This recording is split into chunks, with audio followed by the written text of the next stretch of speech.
အခုကတချို့အခုဆရာတွေကဗာပြလဲဆိုတော့ကိုမင်းကိုရှင်းနေကြတာညာနဲ့နော်ကိုခုနပြောဆိုလို့ချင်တာလုံနေကြတာလို့ရပါတယ်ဆိုတော့ဆရာလည်းမတိုင်ပင်လို့ချင်တာလုံဟုတ်လားအဲ့တော့ကိုရုံလုံးတော်ရအားကြောင်းနဲ့ဘုဆရာသွားရပါပဲရုံလုံးတော်တွေထုကိုကလှုပ်ချင်တာလှုပ်ပြီးမှဟုတ်လားကိုခိုင်ဆရာတွေဘာမှခုနပြောဆိုနိနဲ့နိဒရာနဲ့ပတ်သက်ပြီးမှနော်နိနဲ့နိဒရာနဲ့ပတ်မခံယူဆုံးမဩဝါဒမခံယူကိုလှုပ်ချင်တာလှုပ်တဲ့ခါကျတော့ဆရာတွေစီးကြော်ပေါင်းကြော်ဖြစ်တာဟောနော်အဲဒါစီးကြော်ပေါင်းကြော်မပြအောင်ဆရာစစ်တဲ့အာစီယဩဝါဒတိုင်းကိုသွားကြတယ်လှုပ်ကြတယ်ဆိုတာမင်္ဂလာရှိတယ်နော်ကိုကပြင်စံနန္ဒီယကံဆိုရဲအဲ့ဒီကိုကဆရာကံလည်းထိုက်ဘူးကိုကခုနပြောဆိုလှုပ်ချင်တာလှုပ်ပြီးမှခုနပြောသလိုဆရာရဲ့သားဘာဖြစ်တယ်ဆိုပြောလို့မရဘူးဟုတ်လားကြည့်ခင်မရခင်မလုပ်ခင်ကိုဆရာတွေနဲ့တိုင်ပင်ရတယ်ဆရာတွေနဲ့တည်တည်ကြကြိုးကြောင်စိုးကောက်ဆိုတာပြောရတယ်ဓမ္မတန်လည်းအကျိုးရှိတာဓမ္မတန်လည်းမိမိလိုအပ်တဲ့အရာမျိုးပြည့်စုံဘုံမလို့ရှိရင်ကိုကလှုပ်ချင်တာလှုပ်ပြီးဆိုလို့ရှိရင်မတိုင်ပင်ဘူး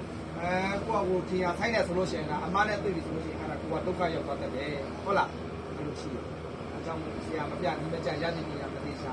အဲ့တော့ဆရာသမားတွေရဲ့ဒီနဲ့နေတဲ့တော့ခိုင်းပြီးမှလောက်တာနဲ့ကိုလှုပ်เสียကိုရှင်းကိုနဲ့လောက်တာနဲ့မတူဘူးတဲ့ကိုလှုပ်ပြီးဆိုလို့ရှိရင်အမှားများတတ်တယ်ဟုတ်လားအဲ့တော့ဆရာသမားတွေရဲ့ဒီနဲ့နေတဲ့နဲ့ပတ်သက်ပြီးမှပဲဆရာသမားတွေရဲ့လမ်းကြောင်းပေါ်သွားပြီဆိုလို့ရှိရင်အဲ့တပိသားသမီးရဟုတ်လားဘယ်လိုပဲဖြစ်ဖြစ်ဒီစူးစမ်းတော့ကျိုးရှိပါလိမ့်မယ်စူးစမ်းတော့သင်ပေါ်ပါလိမ့်မယ်စူးစမ်းတော့မိမိရဲ့ပညာရရှိပါလိမ့်မယ်တို့ပညာတွေကတဘာဝပညာဖြစ်တဲ့အတွက်ကြောင့်မိမိရဲ့စေတနာတွေရှိရမယ်ဝါသနာတွေပါရမယ်အနစ်နာတွေခံအာမတာတွေခိုင်းပညာဆိုတာလေဒီပညာမဆိုရအာမတာတွေလည်းအထုပ်ကျူးရှိတဲ့ခံစားမယ်စေတနာတွေမပေါဝါသနာတွေမပေါဆိုလို့ရှိရင်တော့မရပါဘူးဟုတ်လားမိမိလုပ်တဲ့လုပ်ငန်းတွေလည်းကိုယ်လုံးကအလိုလက်ရှိတော့ဖြစ်ဘူးအဲ့တော့ခိုင်းပညာနဲ့ပတ်သက်ပြီးထားတဲ့ဆရာမတွေတော့ပညာကိုဒီနေ့စကြမပြတ်စေနဲ့ဒီနေ့မှာစောင့်ကြောက်ပါခုခေတ်မှာခေတ်ပြက်ကာလဖြစ်တဲ့အတွက်ကြောင့်ရက်ကူမှဆုတ်ခေတ်ဆိုတဲ့အတိုင်းအတွက်ကြောင့်အာကုတုမှာတော်ပြောပါတယ်နော်ကုတုမှာမပြောပါကြဘူးငယ်လူတွေဆိုကိုစိုးအဲ့တော့သူကအာကုတုဘက်မှာတော်လေးလိုက်နေတဲ့အတွက်ကြောင့်တို့ရွှေကျော်ဆရာတွေဆရာမတွေရွှေကျော်ပြန်ခံယူပြီးမှပဲများလို့ဒီတိုင်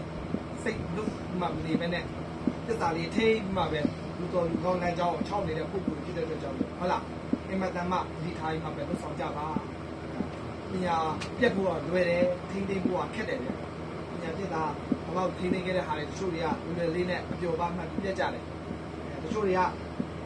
ကကိုကဆရာကြီးနဲ့ဝေးပြီးမှပဲအားငယ်စိတ်တွေဝေးပြီးမှပဲရပါတယ်ကွာဆိုတဲ့စိတ်နဲ့ပြတ်ကြတယ်အများကြီးရှိတာပေါ့လေနော်ဒါပေမဲ့ဘုခံယူချက်တွေကဒီရဲဘယ်တော့ပဲဆရာနဲ့ဝေးဘယ်လောက်ကြီးပဲအပျော်ပါနဲ့တွေ့ဘယ်လောက်ကြီးပဲကိုကအခက်ခဲပဲကြုံဘယ်လောက်ကြီးပြဿနာတက်သစ္စာတွေထိမှပဲခံပြီးခံခြင်းနောက်ပြီးခွင့်လွှတ်ခြင်းနောက်ပြီးမိမိရဲ့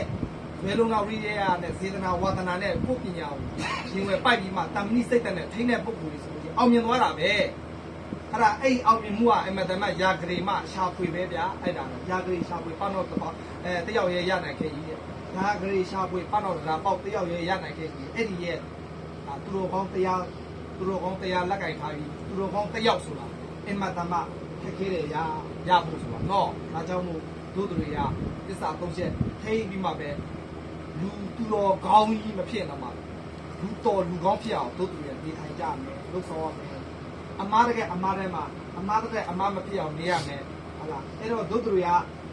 ကထိုင်းပညာခံယူပြီးမှနေကြတဲ့ခါဆိုတော့အရင်တော့မသိနားမလဲလို့သူတို့တွေကပြောဆိုနေထိုင်သွားလာဟောဂိုင်းပညာနဲ့ယူပြီးဆရာသမားဆိုဆုံးမလို့ဟောဘုရားတရားမသိလာတဲ့တို့တွေကဟုတ်လားအရင်တော့ဆိုလို့ချင်းဘုရားမသိတရားမသိအဖေမသိအမေမသိနေချင်းတို့နေသွားချင်းတို့သွားစားချင်းတို့စားနေတဲ့ပုံကိုယ်တွေဖြစ်တယ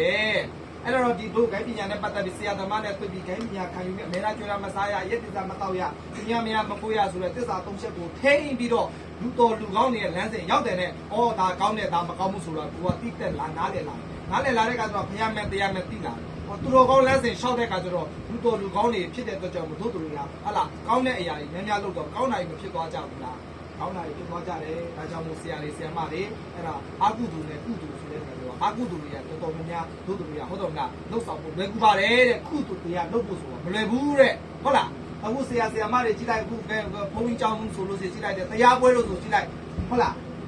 ယောက်ျားသားတွေဆိုလို့ရှိရင်ပို့စိုးလူငယ်လူရွယ်ဆိုလို့ဝေး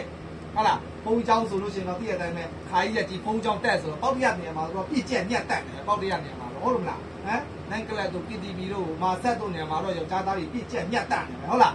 ဘုံကျောင်းတို့တရားပွဲတို့ဘာလို့ညာတို့တကယ်ကိုမှဘုရားတရားလုပ်ကြီးဆိုလို့ရှိရင်စိတ်ကိုမဝင်စားလားဟုတ်လားအဲ့တော့ဟိုတရားပွဲဆိုလို့ရှိရင်ရှေ့ဆုံးမှာဘုန်းကြီးတွေခါတဲ့ဘုန်းကြီးမှာဟိုဘိုးတော်တွေတကယ်ကိုမှအသက်ကြီးတဲ့ပုဂ္ဂိုလ်တွေတစုနှစ်စုပဲတွေ့ရတယ်လူငယ်တွေကအဲ့လိုကြီးကွာခုနပြောလို့ဟမ်ဟိုကုသိုလ်ကောင်းမှုနဲ့ပတ်သက်ပြီးကုသိုလ်လုပ်တဲ့နေရာဆိုလို့ရှိရင်များဆောင်ကြတာပေါ့လေနော်ခုနကမင်္ဂလေးတွေကြတော့ဘယ်လိုပဲဖြစ်ဟေးဘုရားဟေးတရားဟေးဆိုလို့ရှိရင်တော့အဲ့ဘုရားတရားပွဲမှာဆိုလို့ရှိရင်မင်္ဂလေးတွေတော်များတယ်အများဆုံးကအဲ့ဒါဘယ်ပွဲပဲကြည့်လိုက်တရားပွဲတို့ဘာသာရေးပွဲဆိုလို့ရှိရင်ကြည့်လိုက်မင်္ဂလေးတွေတော်တော်များတယ်တို့ယောက်ျားသားတွေကအပျော်ပါးတွေကများတယ်လို့နော်လူငယ်လူရွယ်ဆိုပို့ဆိုဘုရားရေးတရားရေးလုပ်ချေဆိုလို့ရှိရင်ဖြစ်ဘူးကမှမသိပညာကမှမသိအချိန်ကြာမှမသိဖြစ်ကုန်တယ်အဲ့တော့အာကုသိုလ်တွေမှာတော်တော်ပျော်မွေ့နေကြတာအဲ့တော့အာကုသိုလ်နဲ့ကုသိုလ်နဲ့ပတ်သက်ပြီးမှမိမိသွားရတဲ့လမ်းကြောင်းတွေဟာအမတန်မှမတိထားတော့ကုသိုလ်လုပ်တဲ့သူကကုသိုလ်ရတယ်အာကုသိုလ်လုပ်တဲ့သူကအာကုသိုလ်ရတယ်အဲ့တော့အပျော်ပါးဘက်ကိုလူငယ်တွေကတော်တော်များတဲ့အတွက်ကြောင့်လူခိုင်းပညာထိန်းသိမ်းပြီးမှပဲကုသိုလ်တရားရအောင်တို့တို့ဘုရားမတရားမှသိအောင်လိမ္မာအောင်ယဉ်ကျေးအောင်သိမ်မွေ့အောင်ဆိုမှဒီခိုင်းပညာယူဆရာတွေနဲ့အတူဟုတ်လားတေးသူရှိမကွာတာနာပြုတတ်တော်နဲ့သွားတာတဲ့ဒီပညာယူမှာဟုတ်လားအဲ့တော့တို့တို့တွေကပညာကိုဆရာသမားတွေနဲ့အခုတတိတင်ကြားပြီးမှပဲတို့တို့တွေကတို့ဆောင်ပါသင်ယူပါမှတ်သားပါလေ့လာပါပဋိဒါရှိမေးပါနားမလဲတာရှိတာကိုကတည်းကရှိတာတော့ဆရာသမားတွေထံမှာမေးမသိတာရှိသေးရှာတေယူဓမ္မတန်လည်းသိမှာဒါမှမဟုတ်တတ်မှာဓမ္မတန်လည်းနောက်အချိန်မှာကိုကဒီပညာရည်နဲ့အကျိုးအကြောင်းစိုးကောင်းဆိုသိတာပါအဲ့လိုမှမဟုတ်ဘဲနဲ့ခုနကပြောရောင်ဝါလုပ်ပြီးမှပဲသူရွှေကြော်တိုင်းကိုလည်းလိုက်ရွှေကြော်နောက်ပြီးခုနပြောသလိုဟိုတငယ်ချင်းအပေါင်းနဲ့ရှိတိုင်းကိုလည်းလိုက်ပြီးမှပဲပျော်လို့လိုက်သွားတဲ့ဟာတွေရောင်ဝါဖြစ်သွားတာပေါ့လေနော်နောက်ချိန်ကျတော့ကိုကဘူးမလီပါမလီဖြစ်နေတာရောင်ဝါလုပ်တဲ့အတွက်ကြောင့်နောက်ချိန်မှာကိုကရောင်ဝါဖြစ်ပြီးမှပဲနေရာမရပဲနဲ့နောက်ဆုံးကိုကဘာဖြစ်လဲဒုက္ခရောက်ရတယ်စစ်စင်းတောကရောက်ခက်တွေ့တာတတ်တယ်ဆရာဓမ္မတန်ညီကောင်းညီမှန်နဲ့ပတ်သက်ပြီးတည်ယူပြီးမှပဲလေ့လာပတ်သားတဲ့ဆရာမတွေဆိုလို့ရှိရင်တဲ့နောက်ချိန်မှာကိုဒီလက်မထောင်နိုင်တယ်အဲ့တော့ကိုကဆရာကောင်းထံပညာရှိထံညီကောင်းလမ်းကောင်းတွေတည်ယူပတ်သားပြီးကိုကဆရာကောင်းထံကြို့ထားပြီးဆိုလို့ရှိရင်နောက်တစ်ချိန်မှာလူပေါင်းထောင်တောင်းမြောက်များစွာကိုကပြန်လဲပြီးမှအုပ်ချုပ်ပြီးတင်ပြပေးနိုင်တဲ့ဆရာကြီးတစုဟုတ်လားပုဂ္ဂိုလ်တစုပညာရှိတစုဖြစ်လာ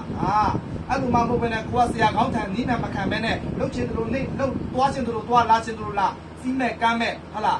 အပျော်ပါမှတ်ပြီးမှနေခဲ့တယ်ဆိုလို့ရှိရင်နောက်တစ်ချိန်မှာအဲ့ဒါအခက်တွေ့ပြီးမှပဲကိုဦးစီးဥဆောင်မဲ့စီနေကြတော့ကိုကအရန်ပရာကြီးဖြစ်ပြီးမှပဲဟုတ်လားဟိုဟာလို့ဒီဟာလို့ဘာလို့အောင်မှမသိဖြစ်သွားမှာဟုတ်လားအဲ့ဒါကြတော့ဒီမှာလမ်းမှန်တဲ့ဆရာသမားတွေရဲ့လမ်းကြောင်းနဲ့ပတ်သက်ပြီးစေတနာဝါသနာအနှစ်သာဆိုတဲ့ငါသုံးတာနဲ့ပညာနဲ့ပတ်သက်ပြီးတည်ယူရမယ်လေ့လာရမယ်မှတ်သားရမယ်ဒီစရာကိုကလှုပ်ဆောင်မယ်ဆိုလို့ရှိရင်နောက်ချိန်မှာအိမ်မတမ်းမအဖို့မဖြတ်နိုင်တဲ့ပညာကောင်းတွေရရှိပြီးအိမ်မတမ်းမတန်မိုးရှိတော်ပညာရှိသူတော်ကောင်း